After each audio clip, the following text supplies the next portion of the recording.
right. Everyone can still hear me, right? We're all good? Yep. Great. All right. So this week's path discussion, this month's path discussion, we are looking at the Better Together path, which talks and deals with unifying separate congregations. So if hopeful you all had the chance to check it out, check out the document, check out either the PDF or the paper copy. And this is our last path discussion of the spring. I'll talk a little bit about what we're going to do as far as follow-up, but this is the last kind of like in-depth path discussion of the spring as we kind of wind down the program year. So we had started with Trim the Green all the way back in the, I believe it was February. We had Heritage in March, Reconstruct in April, and now here we are in May talking about Better Together. So the foundations of Better Together, really membership, attendance, and lower pledging are felt by most churches like us. But one of the things that we don't always think about, we don't always see, is the shortage of pastors. So the Catholic Church is actually one of the reasons that they have been very proactive in merging their parishes is not necessarily just because of the lack of attendance and financial contributing to their parishes, but also a shortage in clergy. Another part of this path, one of the foundations of it is that, going back and taking a look at the 1950s and 60s in church life, as demand grew for churches in the 1950s and 60s, churches multiplied, new churches were formed, and existing churches expanded their buildings because of that. So as the demand grew, the supply and the overhead to use business terms they kind of grew to meet that need. But now we're on the other side of that, and as the demand has kind of diminished, those structures that were once supported have been really tough to adapt to the adjustment in interest in organized religion. So all of this to say, individual churches right now are competing for a lot of things in ways that they've never had to before. So this path, Better Together, begins to end the competition by seeking to unify with another congregation, maybe one or more, rather than continuing on as an individual congregation. It puts thriving in ministry ahead of simple survival. A great biblical foundation for this path is Ecclesiastes chapter 4, verse 9, where it says, "Two are better than one, for they have a good return for their work." Basically, the foundational idea is that pooling resources in very intentional ways, going all in to pool resources, can lead to richer programming experiences and less overhead costs, and all of that resulting in a more vital future. And like we talked about, there are two goals of this path. The first being to eliminate the survival struggle. So Center Church has experienced some pretty significant struggles recently.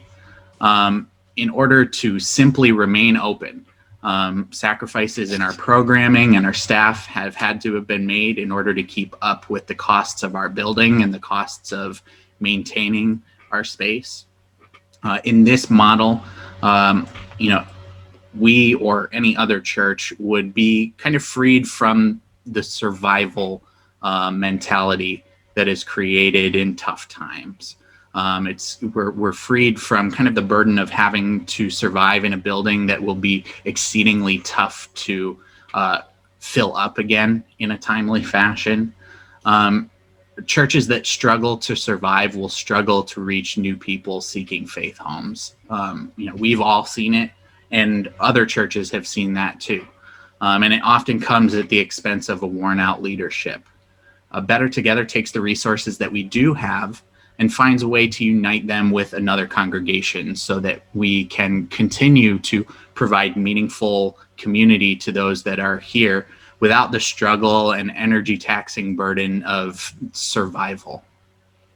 The second goal is to increase vitality. So through eliminating that survival, we're moving towards this mindset of abundance. So taking a look at what we do have and seeing all of the value that that can bring to another more unified congregation. So, and in turn, increasing vitality. By shedding dead growth and setting up a brand new united faith community, we can inject new life and energy into our ministry almost immediately. The gratification won't necessarily be instant, but it will happen exponentially quicker than going it alone, because we get to essentially be the instant growth for this brand new united congregation. Our resources, which really are plentiful when we take a look at them, will go a longer way, since the elimination of survival has now freed our resources up to go to programming and those life-giving and vitality-growing investments. As we hop into this path, there are some terms that we need to know. So here you see the bell curve, the health curve of churches that we talked about back in the fall. So we've got the very beginnings all the way to the very ends, the star representing where we are. We have growing congregations. Growing congregations are the ones that are on this upward trend, heading towards being a healthy and thriving church. Again, healthy and thriving churches don't necessarily stay in sustained health. They're always cycling through these top three phases. They're in sustained health for a little bit, and then, they start to kind of fall into maintenance mode and get a little bit complacent, but, structuring in very regular reviews of vision and mission and how we're achieving those things really helps keep from that downward slide and keeping churches from getting stuck. And they come back to that strategic growth and then sustained health. So that's healthy and thriving churches are in this cycle right here. When that cycle is broken and churches start to really get into maintenance mode, that's when they become stuck but stable. So they're kind of in a bit of a rut. They don't necessarily see it, but they're still pretty stable. But unless they start to kind of do the self-reflective work as an organization, they'll start to slide down into preservation and life support, which is where struggling and dying churches are found. More terms to know in this path. There are two terms: lead church and joining church.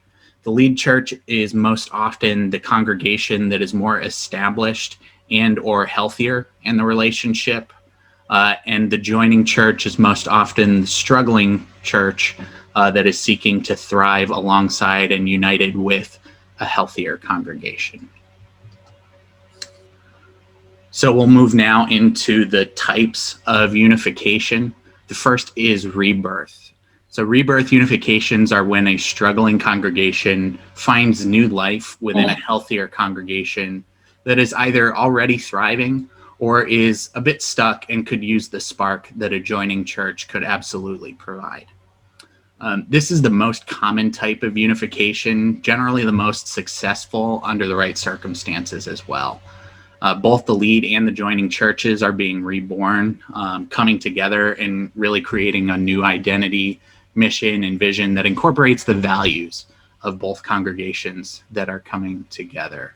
And in this model, change is experienced by both congregations. Both congregations that are coming together have to do the work to really make this work. It's not a one-sided deal where the joining church tends to be doing so much of the work and tends to be experiencing a ton of change while the lead church doesn't. Both congregations really experience a lot of change in this model. For rebirth to work successfully and set the new united congregation up for success, both the joining church and the lead church should work together to consolidate as many of their assets as possible. There's one option: you can modify rebirth to just a path that simply transplants the joining congregation and no other assets, which can make for a smoother transition. So ultimately, the congregation moves into with this new with this lead church and just gifts all of the other assets away that they have. It makes for a smoother transition. It avoids conflict, but it does undercut the new united congregation's potential for vitality by doing that. There are also adoption unifications. This is when these usually involve a stable church that integrates under the vision and leadership of a stronger, vibrant, and typically larger church, one of those churches that's considered healthy and thriving. This model is meant to infuse the vitality of mission and purpose of the vibrant lead church into this stable yet stuck joining church. Slight adjustments are made so that the organization becomes one organization. And joining churches in this model understand that they need a new vision and therefore submit their ministries and their assets to a church that could multiply their impact through a new campus. So ultimately, the church that gets adopted in this model becomes a new campus for the healthier church. And so generally, again, in the adoption models usually involve a healthy but thriving church and a stable but stuck church. The third type of unification is marriage. Marriage unification occurs when two churches, both of which are strong or growing, realign and unite with each other under a united vision and new leadership configuration. Both churches both of these congregations in any other model would be considered lead churches most often, but in this case, both are joining churches.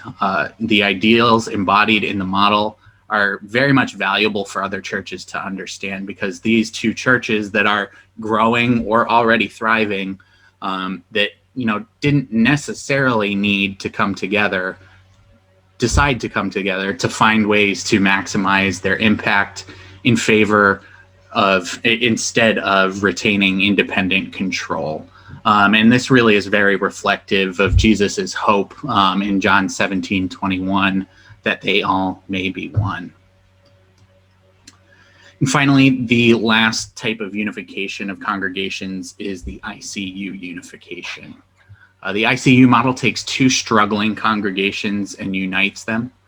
Typically, both churches have faced many years of decline and have tried at least one or more times to start a new wave of life that has lacked success or resulted in greater conflict that exacerbated the decline significantly. These unifications tend to be low-risk options for churches that struggle because both congregations look very similar. The hope behind this model is that by combining resources, the two congregations can buy time and hope while trying to figure out how to turn things around. In the rare case that things are turned around in this model, it's behind a brand new unified vision, usually a new location, a new name, and a new pastor who is empowered by the new congregation to lead the church in their vision of ministry in the community. The ICU model is much less challenging, and the lack of challenge can often result in a deep lack of potential. These ICU unifications tend not to break struggling congregations of their habits that led to the decline in the first place, and result in a competition for which church's methods will end up ruling the day. If ICU churches combine their resources and allow a revitalization pastor to lead them in new and unfamiliar expressions of ministry, this model can work. But again, change is a must. And one of the warnings that the author of the quote that I'm about to read is very, very much so important for any congregation, whether they're unifying with another congregation or whether they're pursuing independent vitality too. She says often congregations spend a lot of time deciding whose candlesticks will be used at Christmas and less energy asking who lives in the community around us today, how could we reach them. The inability to answer that question creatively is part of the reason that involvement in church is declining in the first place. So even if members decide to take a new look at identity and purpose, the work becomes tougher since two or more narratives are involved. So when coming together as with two congregations, it's so helpful to come together, find ways to unite and really create something new rather than trying to fit the old puzzle pieces together. Start creating a brand new puzzle. So in our context here at Center Church, we are a struggling, dying church that would mostly be in the role of a joining church in any sort of unification. The best fits for us would be the ICU and the rebirth unifications. As a struggling congregation, the unification types are the best suited for us because we're looking to find the reset button almost in this situation, and that those two are the ones that best fit a struggling church. So in any unification model, there are basic steps that are taken. There's the first one, which is the most important and foundational one, is prayerfully consider the goals. Understanding what is motivating us to unification is really significant in achieving success. Simply being motivated to survive will cheapen the effect and likely result in a failure. This is the same too, if we're solely motivated by, saving money, that's going to cheapen the effect of any path that we take. Asking questions like, could we accomplish more together or separately? Would we be able to serve our communities better by uniting? And will God's kingdom be better served by us unifying with another congregation? Those are great questions to kind of ask to see and start to lay the foundation of whether unification is a best fit or not. The second one is identifying a partner congregation. Identifying a congregation to unite with is a task that can be really eye-opening and a lot of fun. Three things must be considered in this step. Is the church a good regional fit? A lot of people suggest that the unifying congregation, be no more than a 20-minute drive from the existing facility of the joining church. The next is this congregation healthy or struggling? And are we willing to enter into a relationship with this congregation if it's struggling? And the third thing to consider is, would uniting with this congregation help us achieve the goals that we want to achieve through unification? So those are really big things to consider. If we're looking for a rebirth model of unification, the answers are going to be very different from whether we're looking or more willing to consider an ICU model. The third step in unification is exploring the relationship with this partner church. So we've kind of identified this church. We've talked with them a little bit at this point, starting to explore that relationship a little bit more. And this usually comes after confirming that this lead church would be willing to explore that relationship. This is like, at this point, it starts to kind of become like dating.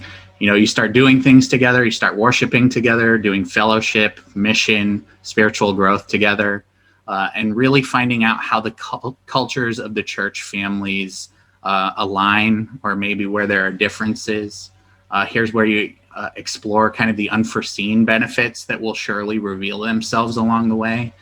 And really, at this point, the answer to the question of whether unification with this congregation is even possible starts to become clear here. The fourth step is negotiation, and this is where that transformation starts to begin. Two teams from the lead and joining churches will begin to hash out an organizational model that will be adopted by this new unified congregation. Staffing structure, worship programming structure, new bylaws, new name, potentially even a new meeting space. And all that and more will start to become clear here. Building off points of commonality will be crucial. Focusing on the similarities builds a much stronger foundation than trying to overcome differences. Paying attention to control issues here will be important. It's at this point where most unifications fail. We start to fall back into that, kind of the less important things of like whose candlesticks are we going to use. The materiality of it starts to become a big issue here. And it's at this point where whether this unification is feasible or not is answered here. The fifth step is implementation, and it's here where the new things start to begin. It begins with a recommendation from both congregations to both congregations that the unification take place. A series of town halls and Q&A sessions start to happen. There are two leadership teams. The leadership teams that came together to do the negotiation will lead kind of those question and answer sessions and really give a lot of information about that process. In this process, this step culminates in a congregational vote for at least the joining church, if not both. And that's where the question of desirability is answered. The sixth step is consolidation, and this is where the steps toward unification begins. The details discussed during the negotiation period begin to take shape. The joining church is dissolved and celebrates its final service in the week prior to the inaugural service of the new united church. Sometimes there may be several weeks in between the end and the beginning to give space for very necessary grief. After the inaugural service, the tasks of dissolving and moving around assets of the joining church begins so that they can be integrated into this new united congregation. The two teams that negotiated the terms and facilitated town halls will now join together as one to do the work of consolidation and integration. So we are not necessarily alone at this point anymore. We have more minds, more hands and feet that are a part of the process that are working through these steps. And finally, the last step is integration. The previously agreed upon structures begin to take place after that inaugural joint worship service. Staffing changes, program adjustments, worship methods, name change, and bylaw votes all happen during this period. The new unified integration team is very intentional about following up on all of the legal procedures and organizational changes that need to be made. And at every step, there is celebration because celebrating the small wins keeps a really positive and forward-thinking attitude, which is so helpful in this process. So those are the 7 basic steps. They don't always happen as kind of clear cut as I've presented them. Some, there's a little bit of ebb and flow and a little bit of overlap in some cases. So, but those are kind of the 7 basic steps that need to that need to kind of happen for a successful unification. Finally, we have the joys and the challenges. So we'll start with the challenges. The first is that blending a family takes work. 2 families coming together will hit unavoidable bumps in the road. Figuring out what traditions will continue from the old separate lives and creating new traditions for the community to coalesce around is work of the heart, but deeply rewarding when we come to the party fully prepared to participate. We can't expect the new life to be the same that it was, but we can go into it with a strong and positive mindset, knowing that there will be bumps along the way. But knowing that those bumps will happen will kind of ease the shock, will kind of ease the kind of disjointing and disruptive moments where those bumps can kind of come up. The second challenge is discerning what to bring with us. This work of trimming away dead growth and detangling the branch of the vine that is our faith community will be emotionally challenging. Discerning what to bring with us, traditions, treasures, etc., will mean sacrifice. Not everyone will be happy with the decisions that are made, and unanimous decisions on subjects like this are impossible to achieve. But placing primary value in the people that make up our community will help make these decisions a little bit easier. Walking together through the transition as one community is a better way of doing it, and prioritizing that community and loving alongside one another will help a lot. And finally, keeping faithful in approach. Keeping a faithful focus on our community undergirds the life and participation in any congregation. Learning how we as individuals can participate sacrificially on behalf of our faith community will keep us faithful to one another. And attending to our presence, practicing selflessness, patience, open-mindedness, and understanding in difficult moments, and remembering our personal preferences are simply a facet of the larger group's needs, will all be very important in keeping a faithful approach. The joys of unification, the joys of better together. The first is releasing the burden of survival. The pressure of keeping the lights on and maintaining day-to-day activities in a congregation that's struggling to find the volunteers and financial resources to do it all is really daunting. This creates a culture of scarcity, which means that we trim back spending on everything so that we can still have some funding for programs, but the priority becomes maintaining the facility that has kind of outgrown us. That's what really a mindset of scarcity is the idea that we don't have enough and that we're just barely getting by. Better Together releases us of that because it chooses to find a way to be better together, and a joining church can be relieved of that draining responsibility of surviving that struggle. Second joy is that gratification as instant as possible. Opening the door to unification may not result in vitality in exactly the way we hope for, but it opens the door to a path that achieves our hopes much more quickly than pursuing vitality independently would.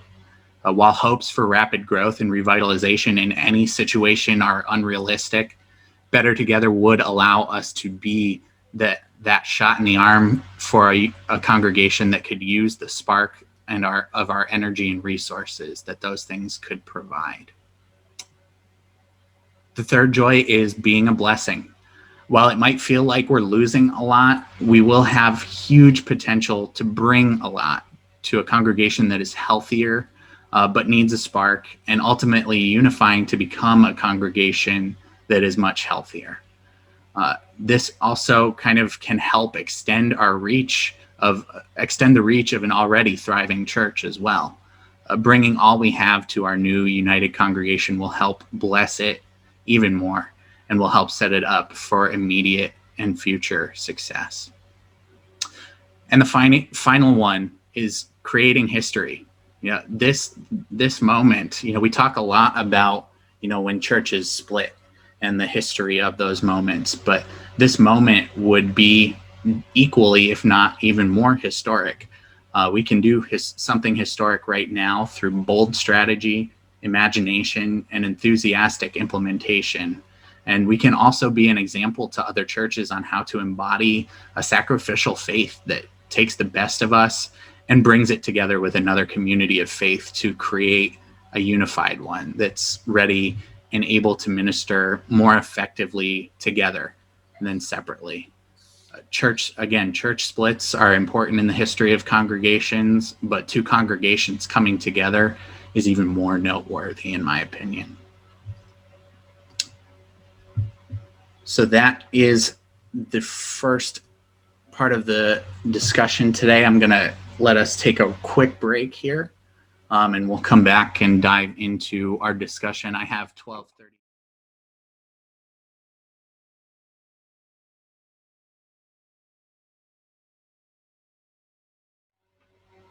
All right. So our first question that we are going to discuss, I'm going to pin it or spotlight it so you all can see it.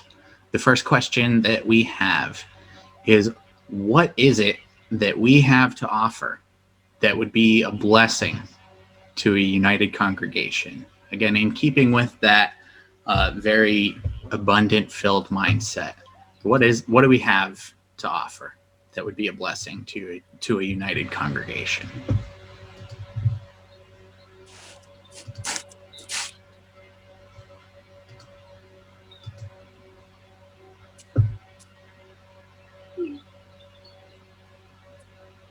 I think that we can say that we definitely have willingness and a great community that wants to move forward and do some good in the world. I think that we have a lot of really great people, and even though I know sometimes we feel burnt out and kind of tired, I do get the sense that we have a lot of good energy towards putting together mission trips and mission work, along with, our church fair and things that have been long standing in the community, sans last year. Those are things that I personally enjoy and things that I think we have to offer, not to mention Dot's Place. Mm-hmm. Great. Thank you, Chelsea.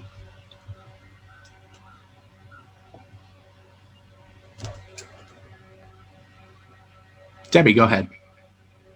I think that there's an opportunity in that path, because kind of this not knowing what we're doing, not knowing where we're going, not knowing if, when, how, all those things, they're exhausting to think about. And once you've decided on a path, all that exhaustion, I think, will evaporate, and energy, the natural energy that we had felt for our church, our community, the services, our missions, all those things, I think, will return. So that not necessarily, but I think it will. I think we're looking for something to put our energy into that is positive. Mm-hmm. And all this other stuff just creates a lot of anxiety, for me at least. Mm-hmm.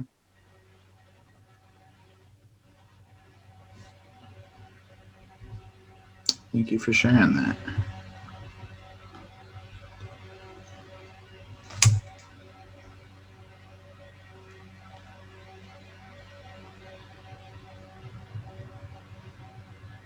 Anyone else? Go ahead, Pam. Hi. I think our community has stuck together through thick and thin.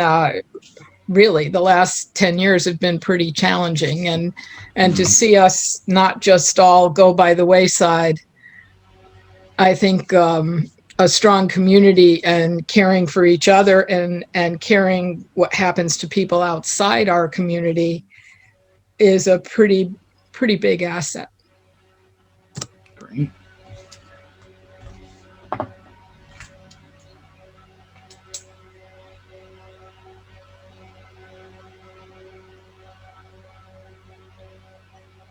Go ahead, Pam Klein.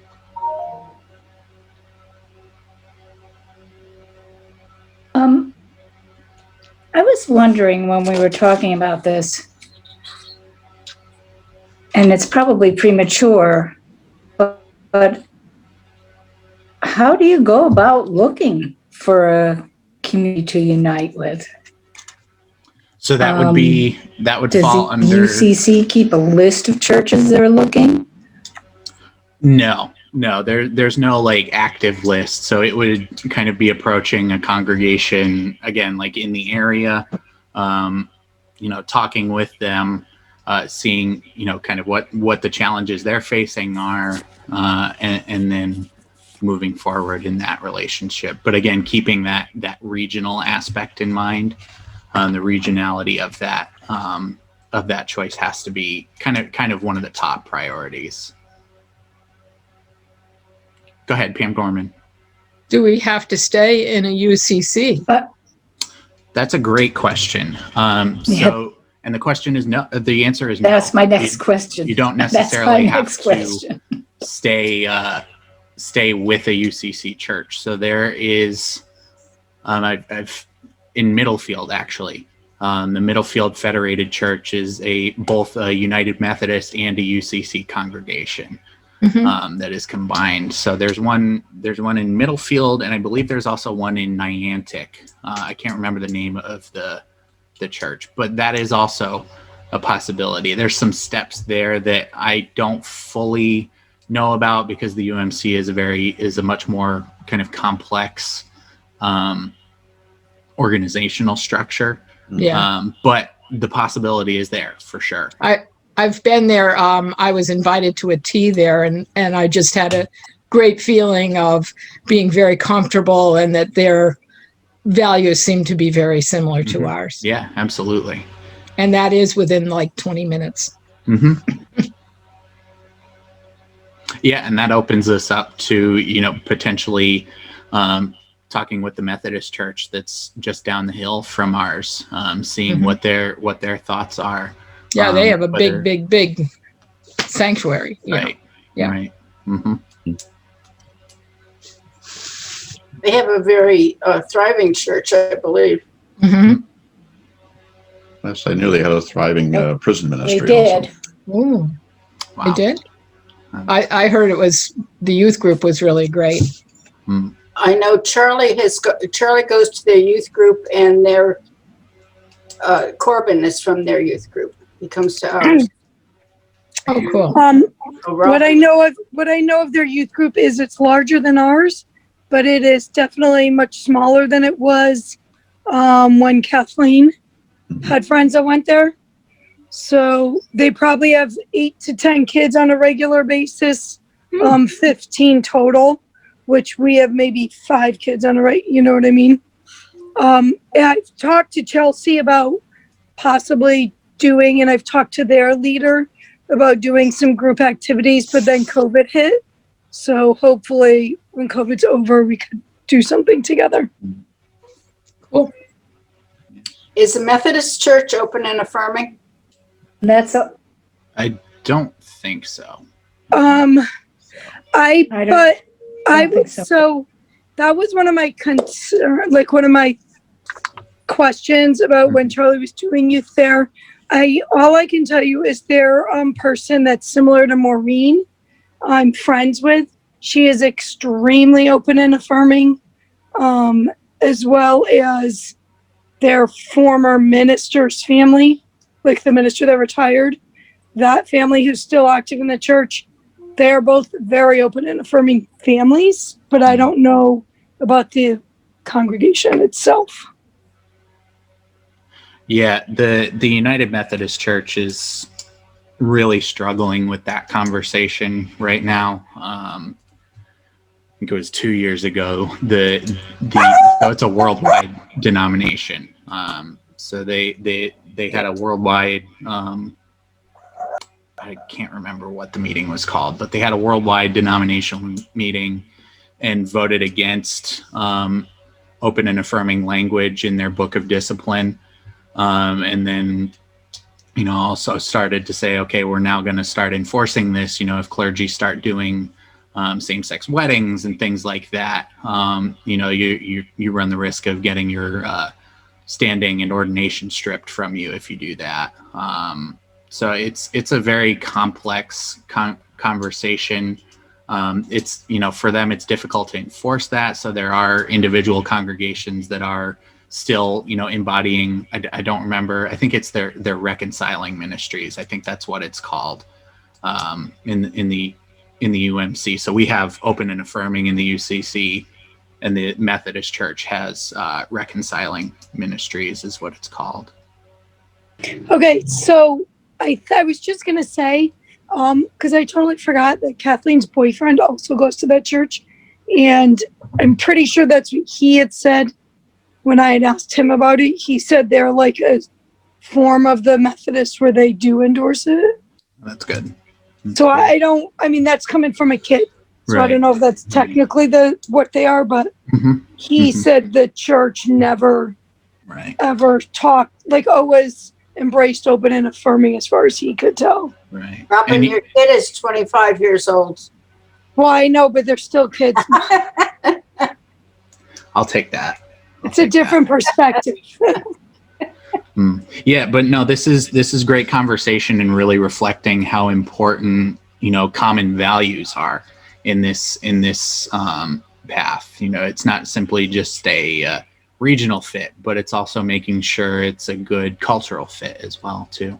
Pam Gorman, go ahead. I think we have to remember that we hired a gay pastor 10 years before we became open and affirming. We hired Jim Olson, a gay pastor, way before we became open and affirming. So maybe that's where the Methodist Church is. Could be, yeah. Pam Klein, did I see your hand?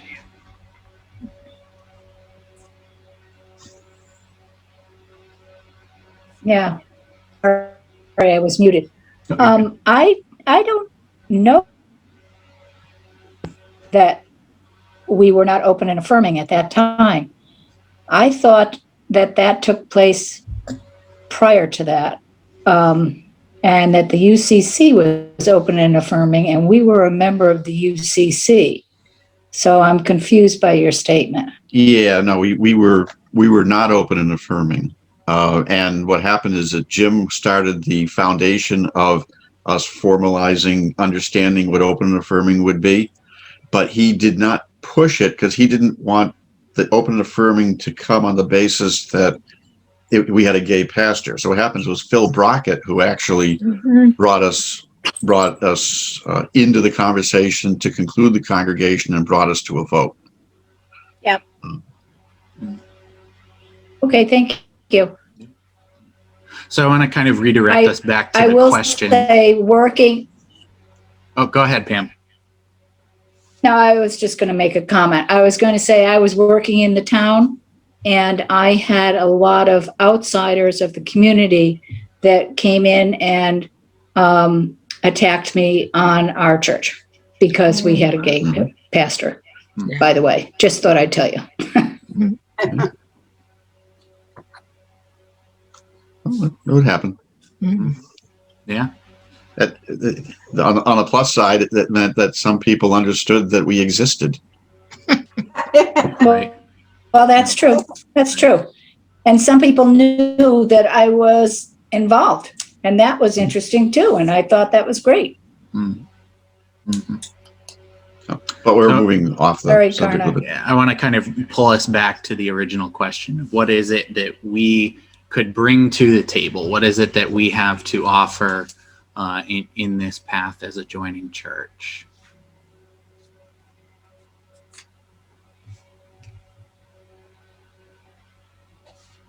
Go ahead, Karen. I think that Chelsea was just so right on with everything that she mentioned. She really encompassed much of Center Church. She may have said, and I missed it, our parish nurse program, because I think that that's a real benefit to the members of our congregation and the outreach that they do.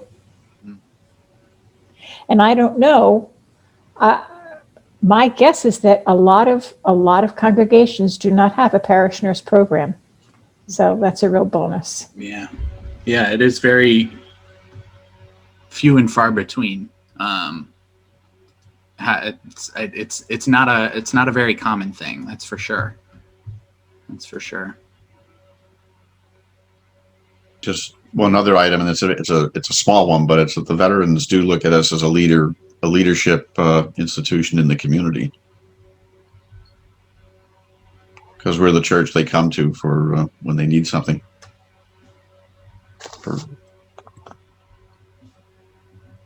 Do we still have?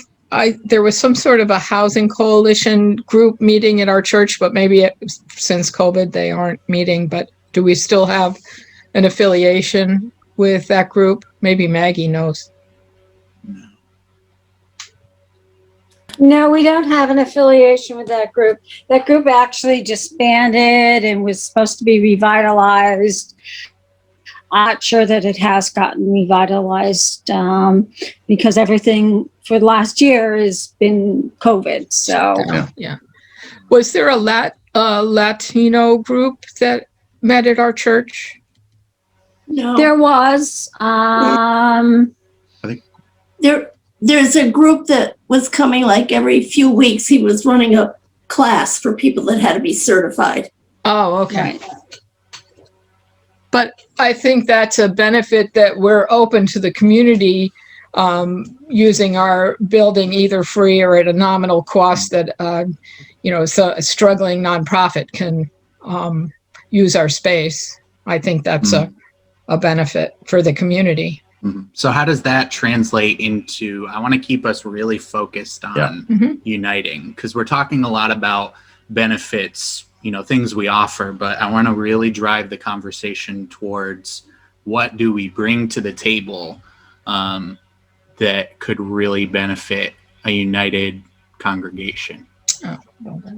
Well, we're always good for a potluck or a bake-off.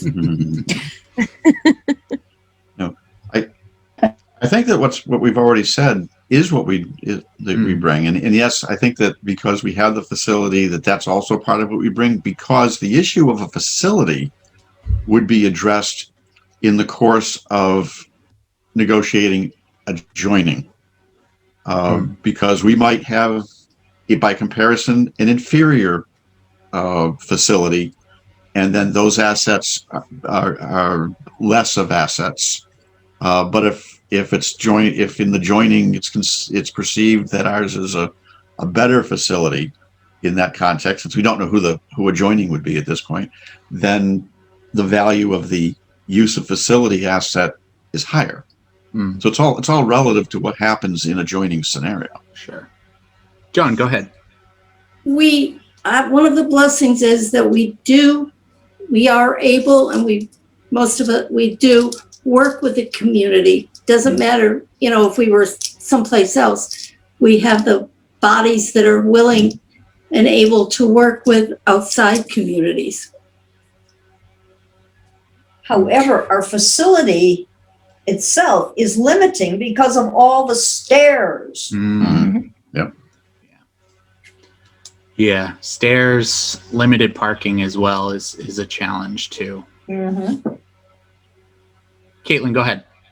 Yeah, I just wanted to say, going along with what everyone else said, what we have, parishioner-wise in our church is, I think what we forgot to say is we also have a lot of members with a lot of creativity. And I think, with the last 5 to 10 years of numbers dwindling and things going on, I think we all agree, everyone's been so creative and imaginative and smart with the things we've come up with, the programs. I think specifically with the youth and trying to welcome new members. So I do feel like if we merge with another church, we are small. I think Maureen has said this many times, we're small, but we're mighty. That we have a lot of energy. I think we have a lot of creativity. So if we did join with another church, I think as long as they were welcome to listening to us, I think we could bring a lot of that to the table. Sure. Yeah, absolutely.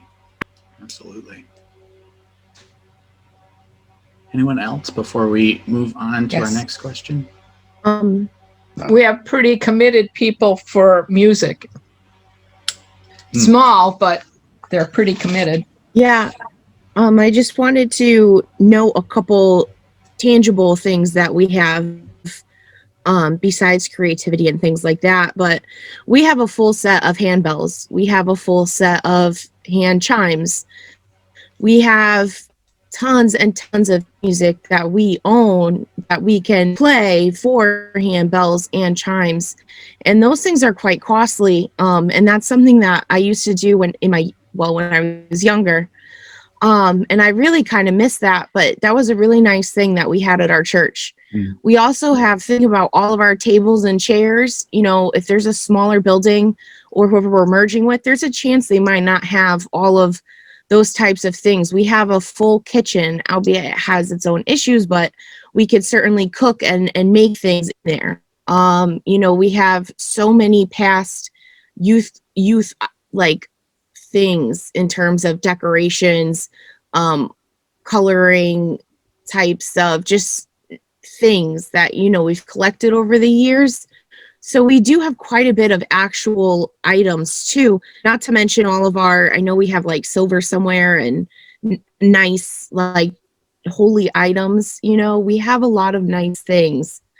And then also in terms of our people, and the parish nurses have a, I mean, that right there, I can't believe I even forgot. I mean, they're so important. And, you know, in terms of our creativity with the people, I mean, I think some of my cousins, at least, and the younger people are nervous that if they say they'll do one thing, they'll get roped into doing a whole bunch of things. But if we gave them an actual task, I mean, my cousin does journalism and brand management for companies. I do designing logos and advertisements. Like, we have actually a pretty comprehensive creative team. If we needed to draw on them, if we called and asked them to help with a specific task, I'm sure that my cousins would rise to the occasion. I mean, my other cousin, you know, graduated school for architecture. Like, you know, we have skills that are tangible skills that we can totally utilize with a concrete and direct path, you know? And so I think we need to keep those things in mind too. And the fact that we have, you know, younger people that, you know, are on the fence and willing to come back to certain events. I think those are things that we have as well. Great. All right. So we will move on to the next question, which is, what more could we accomplish by joining together with another congregation?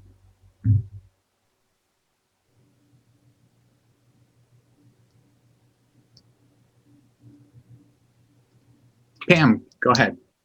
Well, I think to Debbie's point, we would know where we're going and we could put our energy into doing whatever we negotiate to work together.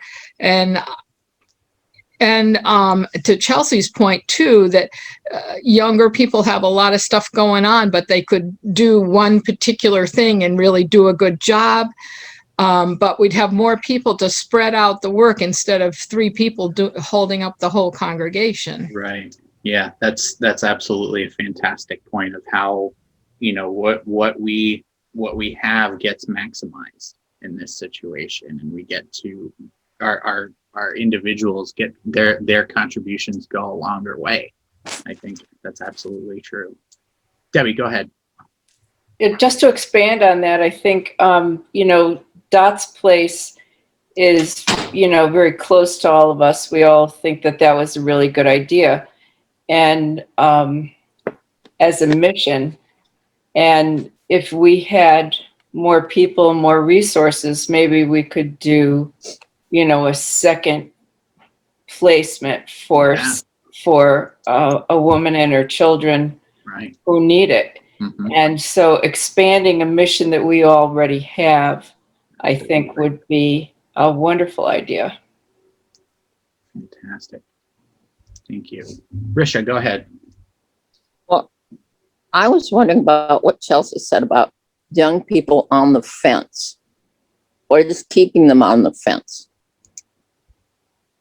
I can't speak for all my cousins, well, for all young people, but from the conversations I've had with my cousins, usually they're just very, very busy. And it's sort of like a lack of direction almost. You know, we can ask them to join a committee, but that's kind of a big time commitment. Whereas if I said, hey, I am looking to expand our Facebook outreach, are there any kind of SEOs or algorithms you can help me out with? That's something that is very direct and goal-oriented that they would be able to help out with. Well, I think that's true with a lot of people, is that you give them concrete assignments, if you will, or requests. And they're much more likely to say, sure, especially if it's in an area where they have expertise. Yeah, I think that's a great point, Risha, is that, you know, that on the fence feeling isn't necessarily just limited to the youth. I'm sure that's an intergenerational thing, I think, for sure. That's a great point. And I think, Chelsea, too, you bring up a phenomenal point of, you know, the difference between, you know, limited projects rather than long-term committee commitments, and how people are much more willing to get on board with, you know, the goal-oriented project type of involvement. That's another fantastic point. Pam Klein, go ahead.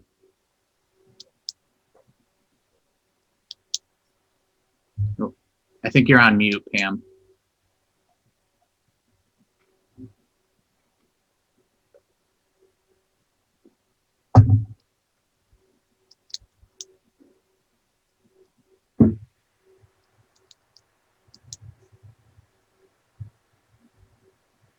Oh, hang on.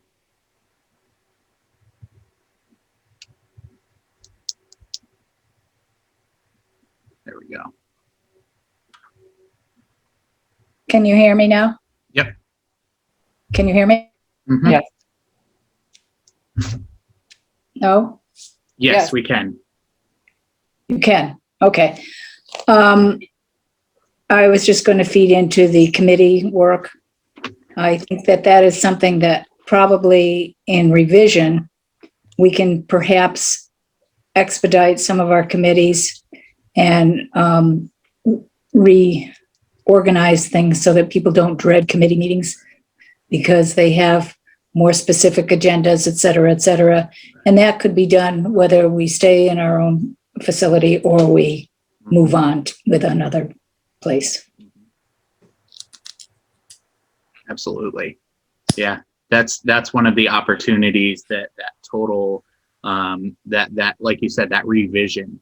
You know, there's that period where these two leadership groups come together and start to recreate, you know, the structures of the church to come up with something that's more streamlined, more energy efficient, and more accessible to people's busy schedules, for sure. That's a great point.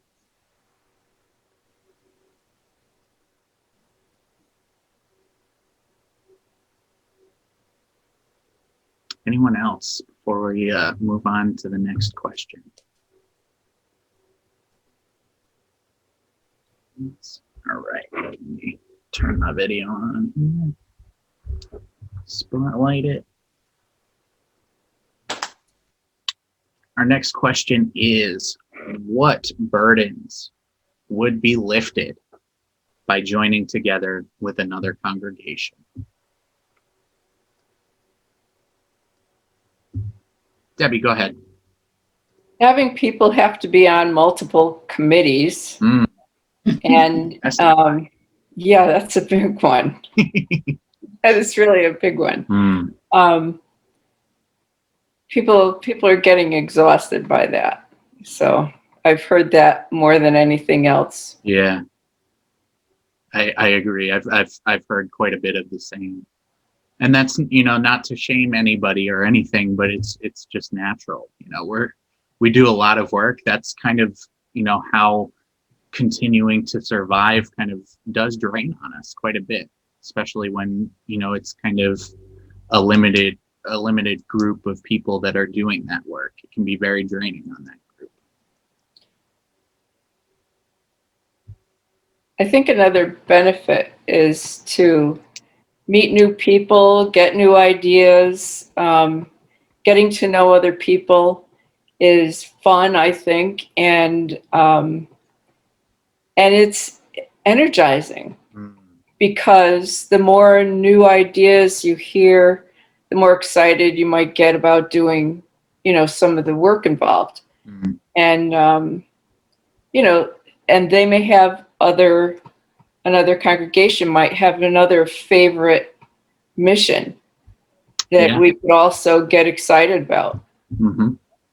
Yeah, and then vice versa, we could have missions that I think Dot's place and expanding on that if the opportunity presents itself, would be such a great thing. I love that idea.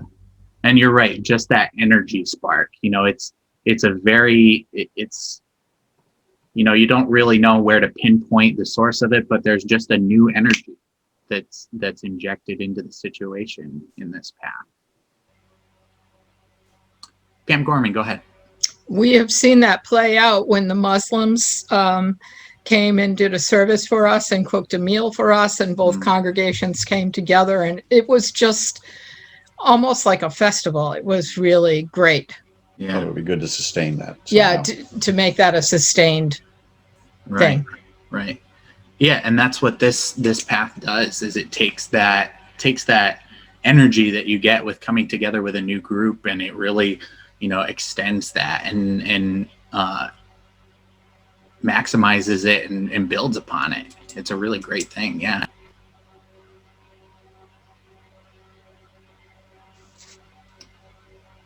Anyone else? Any burdens that they can think of? Or, to rephrase the question, any benefits that we would experience from joining together with another congregation? Not to be totally obsessed about money, but we would definitely be collecting more offering, which in turn would help us upkeep possibly our facility if we're still at our building, or possibly theirs. It will help us with mission work. It might help us improve some of our budgets for our committees. That's always a nice thing. Yeah, money is a huge factor in this, and I don't think it's obsessive at all to think about that, because it's a very real thing. We would be able to take our financial contributions and again maximize them, get them to do more for us in this larger unified community. Absolutely. Also, I forgot to mention that if they have a youth group, that would be nice for our kids to be able to do youth group with, people that probably aren't mostly related to them. So, and it's always nice to expand the youth group too. I think in every single one of these discernment meetings, it comes up multiple times how much we enjoy the youth. And so that could potentially be a wonderful thing for us. Right. Yeah, that's a great point too, is that it allows our youth to, kind of blend into a youth group that is likely already has a little bit more critical mass going for it.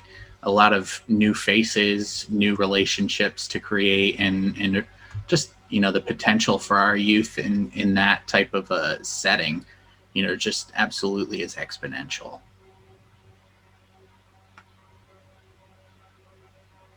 I think all this is great, but if I read what you sent out right, this is going to take several years for this to happen. Mm-hmm. Chelsea's talking about cousins and youth groups. It's very possible that Charlie will be entering college by the time this whole thing could come to pass. Right.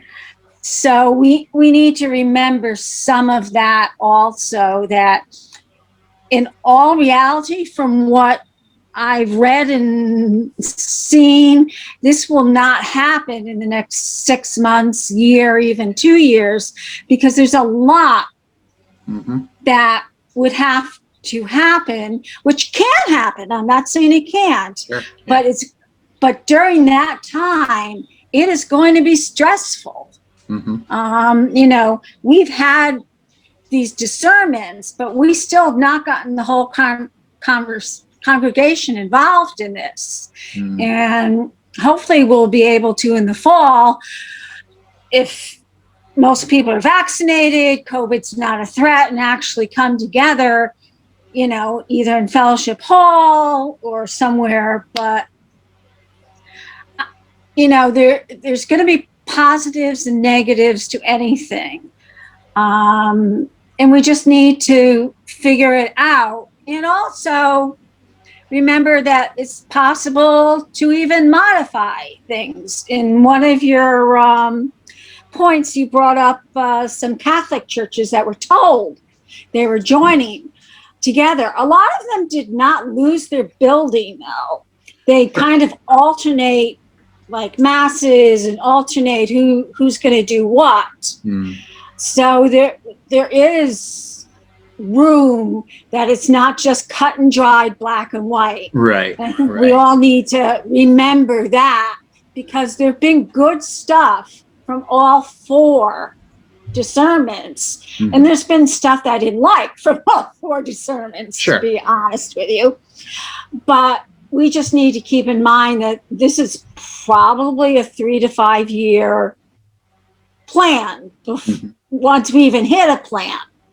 I mean, once we decide to go in a certain direction, it's probably going to be 3 to 5 years before it all comes together, even if it's just because of finances. So just keep in mind that. Right.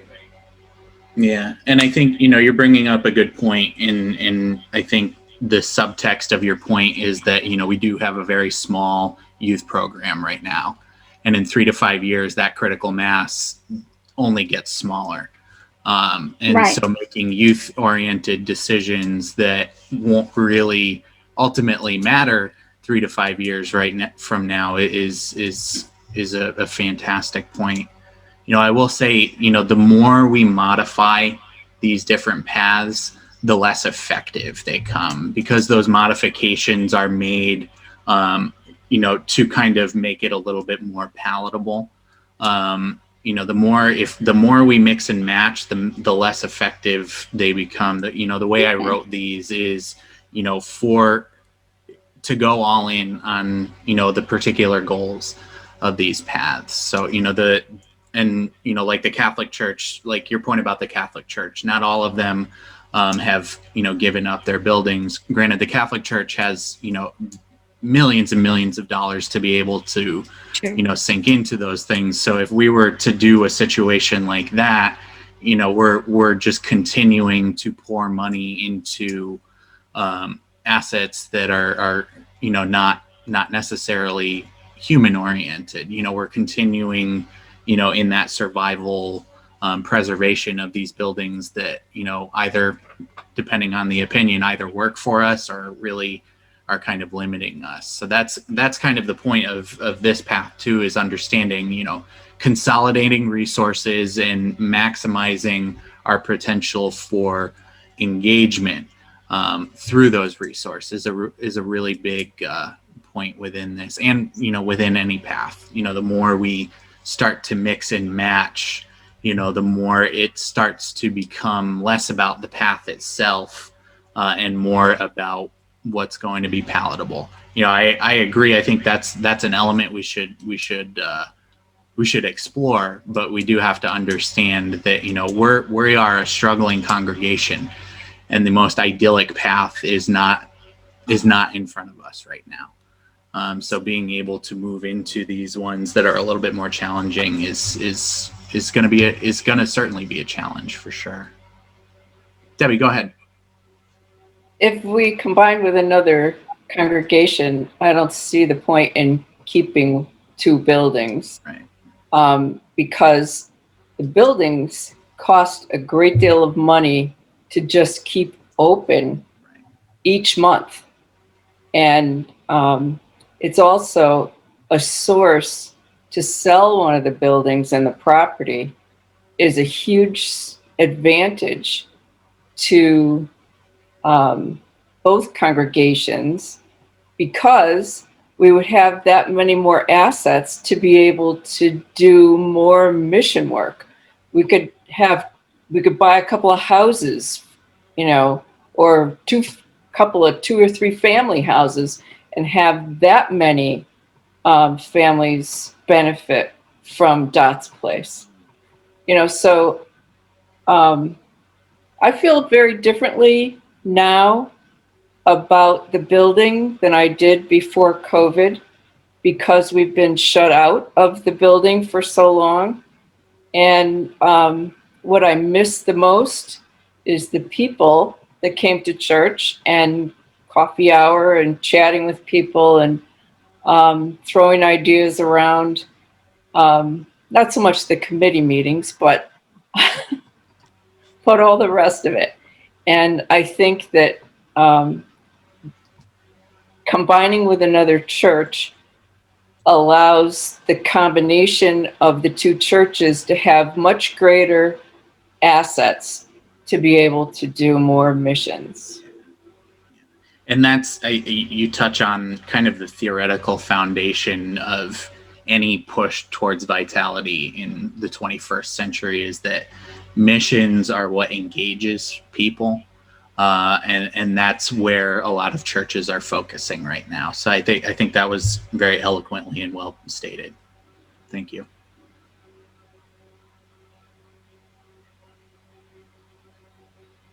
Anyone else? Any more thoughts on this? I just wanted to say that I think we should all remember as well that even talking about merging or whatever this path might entail, if we pursue it, we are in control of that process. So we certainly wouldn't merge, let's say, with a church that holds our ideals and values. We wouldn't merge with a church that, we didn't jive with their community. So I know for me, at least, that alleviates some of my concerns, because for me, our church is very much a community where we like to get together and do missions works. I can't tell you how sad I was that we didn't do a church fair. Obviously, we could not do a church fair, but, I was very sad we couldn't do that, because that's one of my favorite things. And, wherever we go and whatever we do, we're going to find other people who are like-minded. And even though it'll be tough and we'll have to go over all meetings, it'll work out. You have to have faith. And, remember that we are in control of this process. The process is not in control of us. Ooh. I'm going to write that down. That is good. We are in control of the process. Well said, Chelsea.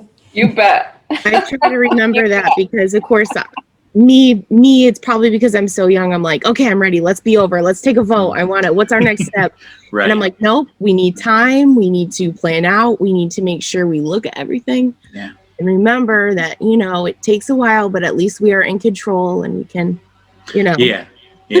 And that's absolutely true. There's so much truth to that. And, we're in a place where a lot feels out of control.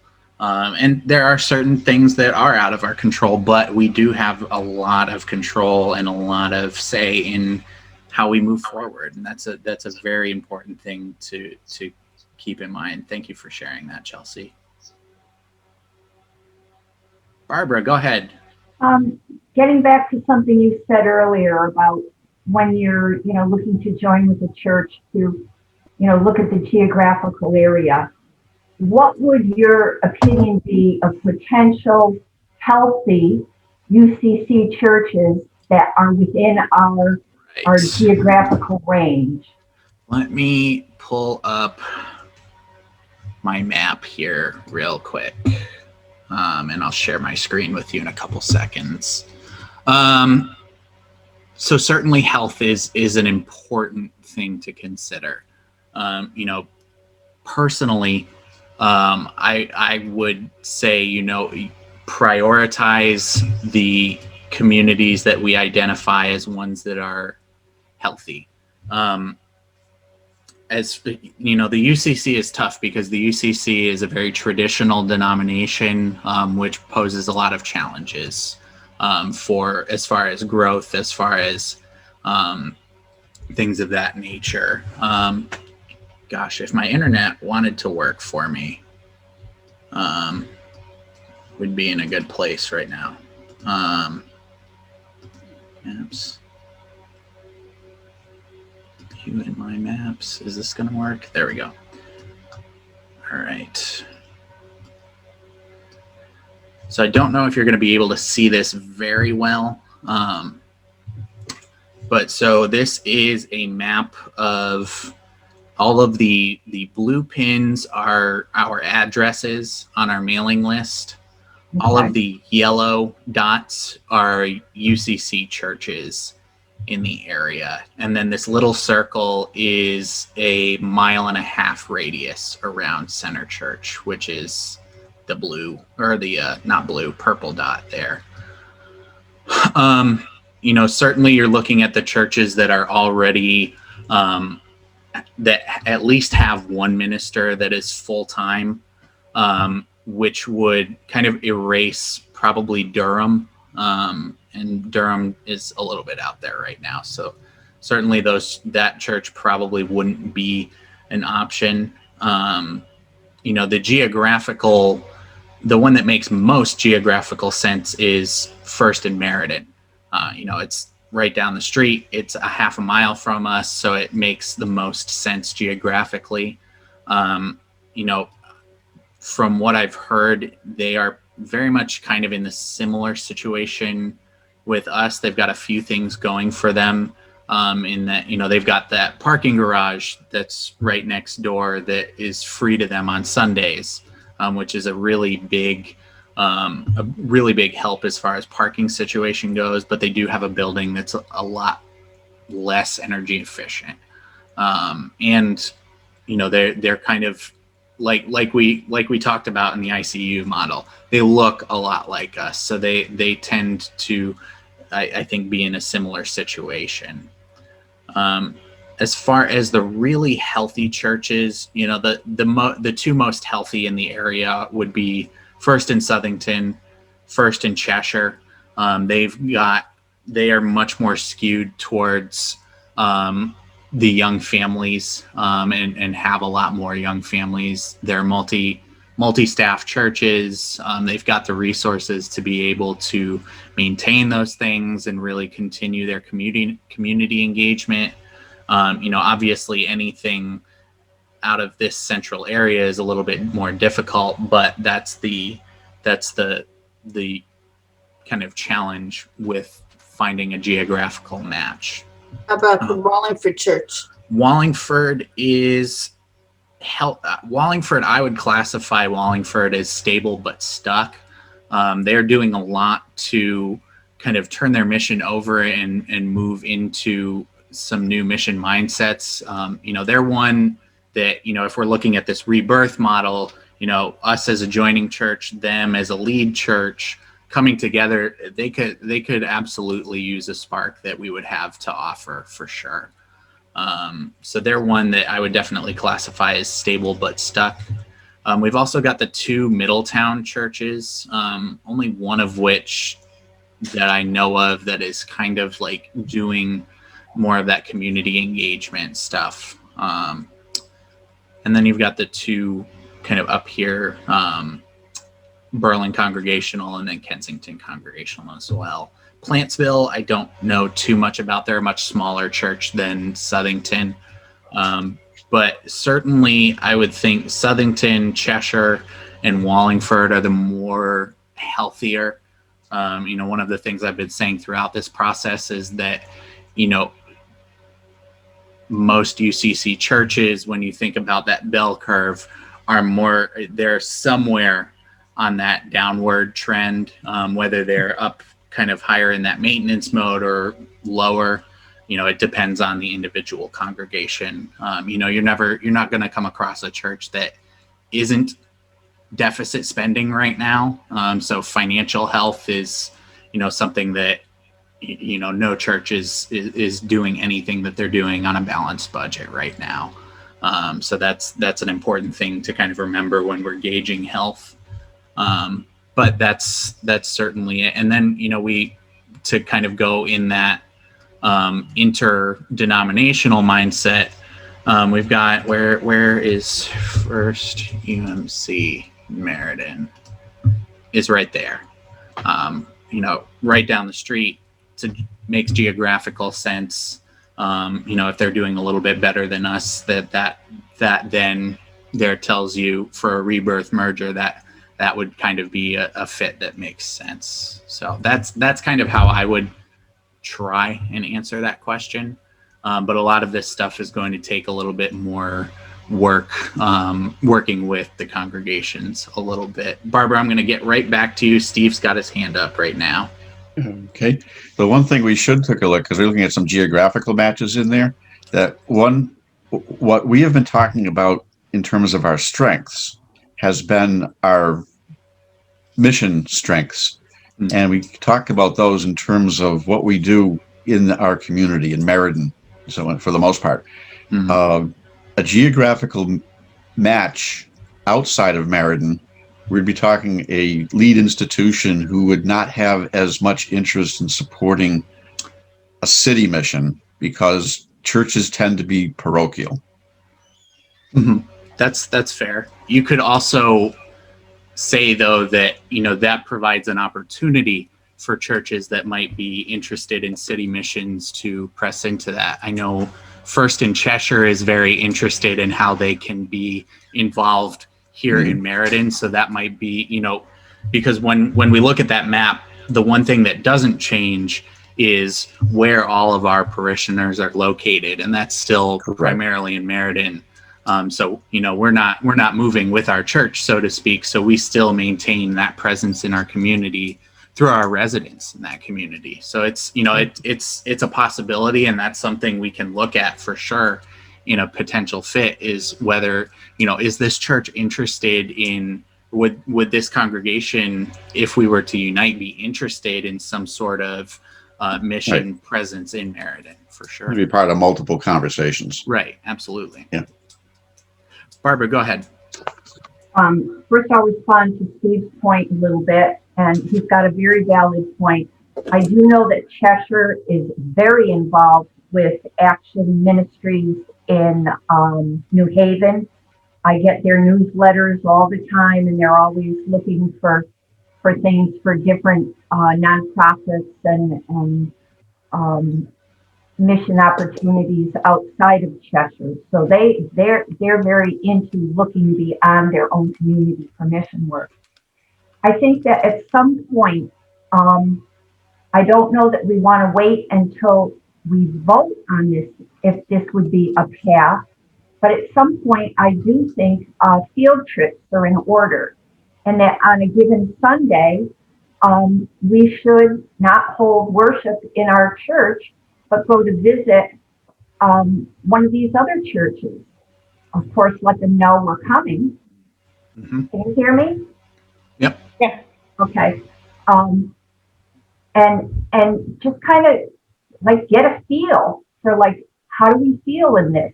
Is this something we might like to do? Visit around. There's no reason why we can't visit the Methodist Church or some of the other churches too. Definitely, if this is voted on as a path, yes, we have to do field trips, take people out, let them see, and add that to the conversation. Yeah.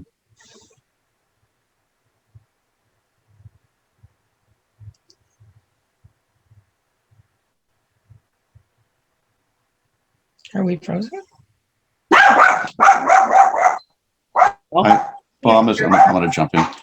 I think that field trips would be in order, but I don't think that should be in lieu of holding services in the church. That it would be, excursion parties. On a given Sunday, why not rent a bus and take everybody to another church? Give them all the chance to see it, not just rely on a few people. Wouldn't hurt. Be something different. I think after a contingency, I think that's a great idea. Made some recommendations. I do too.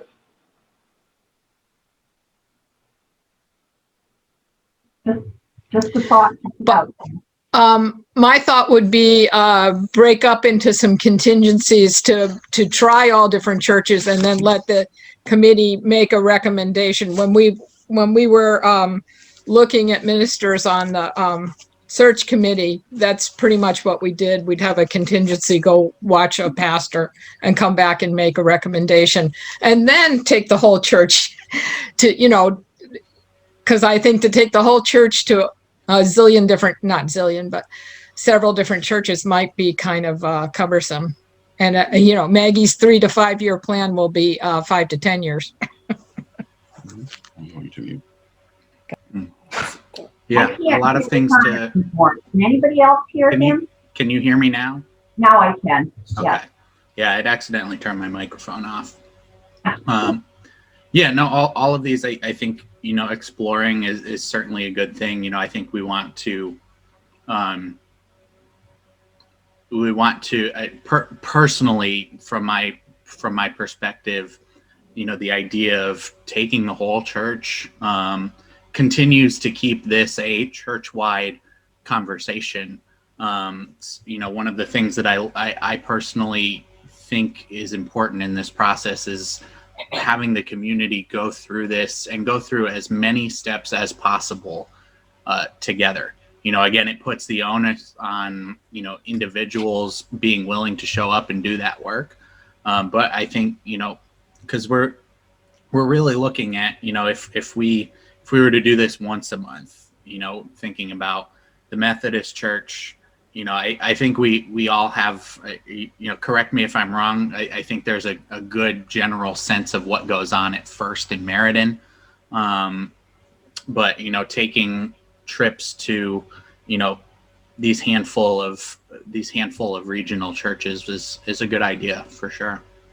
And down the road, we can look at, whether we take a Sunday off and go or what have you.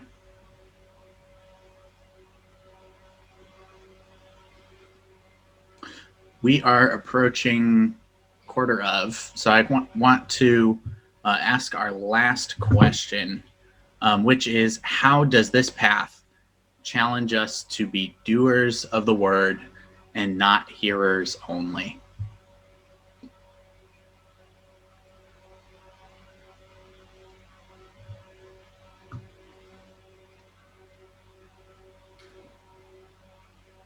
Debbie, go ahead. Okay. I think it gives us an opportunity to be bigger doers of the word. If we can expand our community, then we can expand the number of people. It didn't take long for him to realize. What? I don't know. No, you're good. All right. Okay. So I think it to expand the community gives us expanded resources to additionally increase the doers of the word, kinds of things that we do.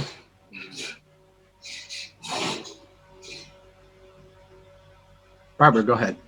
And I think it also has the potential for making us to be better stewards of our financial assets, that rather than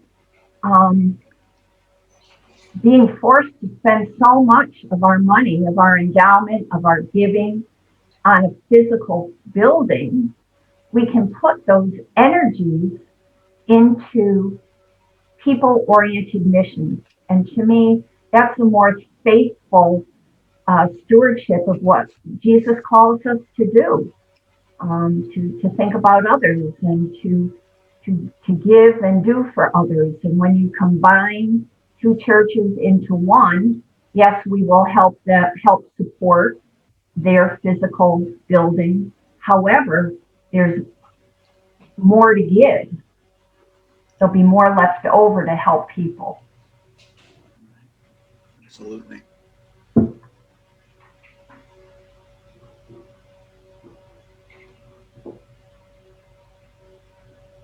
Anyone else?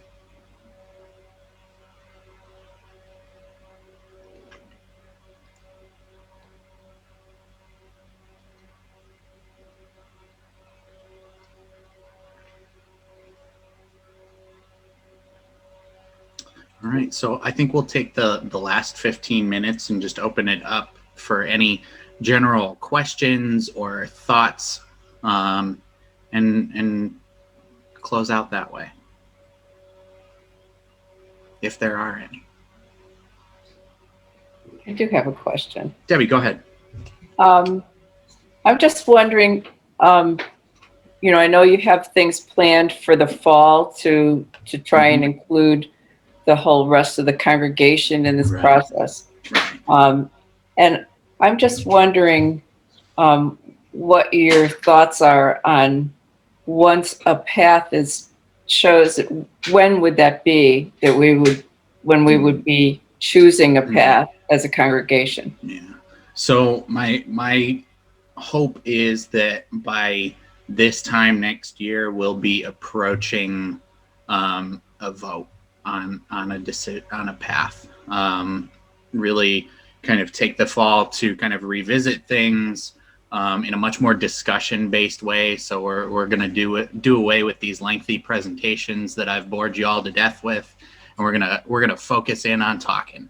We're going to focus in on talking and really sharing ideas and start sharing feelings as well, and really kind of put these paths into a little bit more of a discussion focus.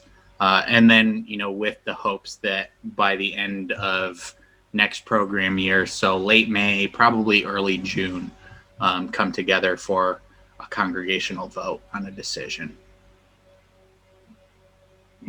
Thank you. Mm-hmm.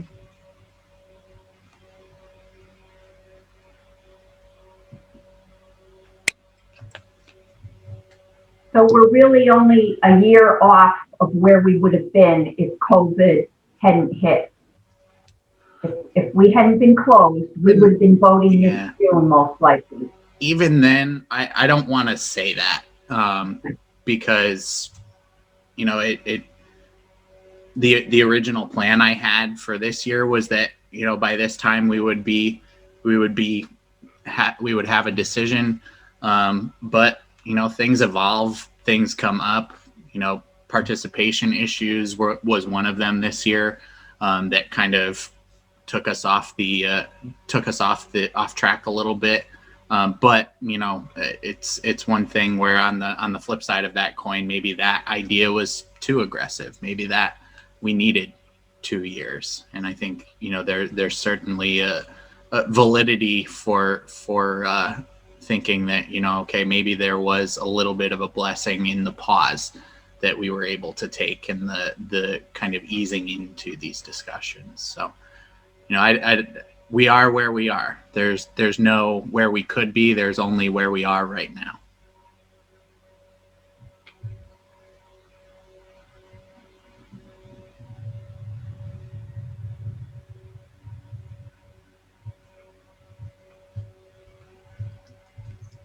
Anyone else? Any questions or thoughts or reactions to this path? To anything that wasn't discussed that you're curious about?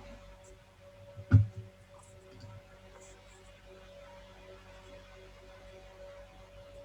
right. So the plan is, I believe, on July 25th, we are going to have, which is a Sunday, we are going to have some sort of a follow-up discussion, whether it's in the back parking lot or in Fellowship Hall, has yet to be figured out, determined. But July 25th, we're going to have another kind of conversation, just, reflecting on all of the paths, what we've learned, what we might still be curious about, likes, dislikes, all sorts of different reactions. So that'll be on July 25th after worship. Will you have that as a Zoom as well as in person? We're gonna figure out how that might work. I'm hoping to be able to have it as a Zoom, kind of that hybrid Zoom and in-person option.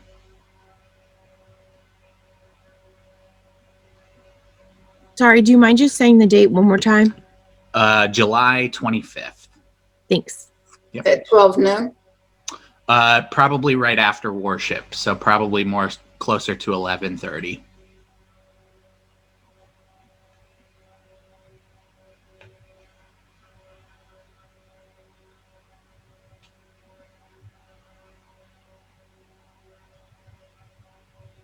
But there'll be more publication of that and advertising of that event coming down the pipe, so keep an eye out for that. All right, friends, if there's no more reactions or anything, I would love to close us out in prayer and we can go about the rest of our day. If you would join me in prayer. Holy God, grant us the serenity to accept the things that we cannot change, the courage and strength to change the things that we can, and the humble wisdom to know the difference. Grant us the patience to live one day at a time, enjoy one moment at a time, and accept hardship as a pathway to peace. Taking, just as Jesus did, this sinful world as it is, not as we would have it. Trusting that you, God, will make all things right if we surrender to your will, so that we may be reasonably happy in this life and supremely happy with you forever in the next. Amen. Amen. Thank you. Alrighty, friends. Take care. We will see you all soon. Thanks, Okay. Connor. Thank you, Connor. Have a good day. You too.